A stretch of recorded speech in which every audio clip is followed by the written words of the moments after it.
Magandang hapon mga ka-happy hour.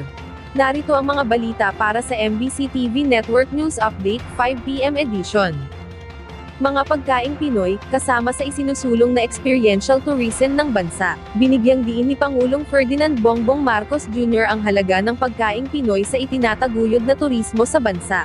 Ayon kay Pangulong Marcos, nagsisilbing daan ang pagkaing Pinoy upang mas madaling maunawaan lalo ng mga dayuhang turista ang kultura ng Pilipino. Sinabi ng punong ehekutibo na sa sandaling makain ng isang dayuhan ang kahit anong masarap na pagkaing Pinoy, ay mabilis na naiintindihan ng mga dayuhan ang kulturang Pilipino. Ilan naman sa ibinida ng Pangulo na maipagmamalaking pagkaing Pinoy ay ang dinengdeng ng mga Ilocano, gayon din ang bagnet at ang kanyang tinawag na KBL o kamatis, bagoong at longganisa. Hindi rin aniya pahuhuli ang pinagmamalaki ng mga taga Pampanga na sisig, na aniya ay hindi lang pambansang paborito, kundi sumikat na rin kung saan-saan hanggang Amerika. Napakalaking halaga na ipakilala natin ang pagkaing Pilipino.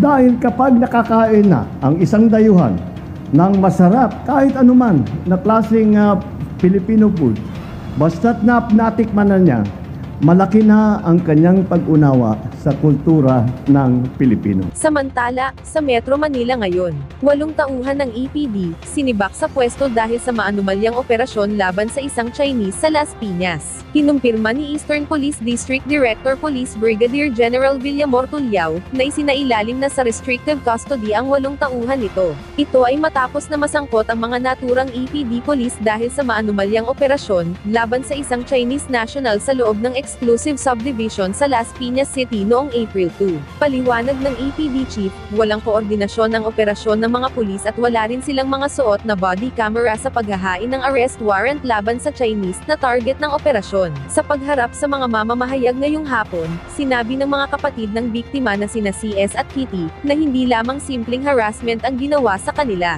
Kanila, nangingikil din ang mga pulis ng 12 million pesos para sa kalayaan ng hinuling Chinese national, at nabisto ring may malaking halaga ng pera, ang kinulimbat ang mga pulis tulad ng ilang gold bars at mamahaling relo. Kaya naman mahaharap sa patong-patong na kasong kriminal at administratibo ang mga naturang pulis na posible pa nilang ikatanggal sa serbisyo. Ating alamin ang mga latest update mamayang alas 5:30 ng hapon, sa programang Metro Manila Ngayon, Afternoon Edition.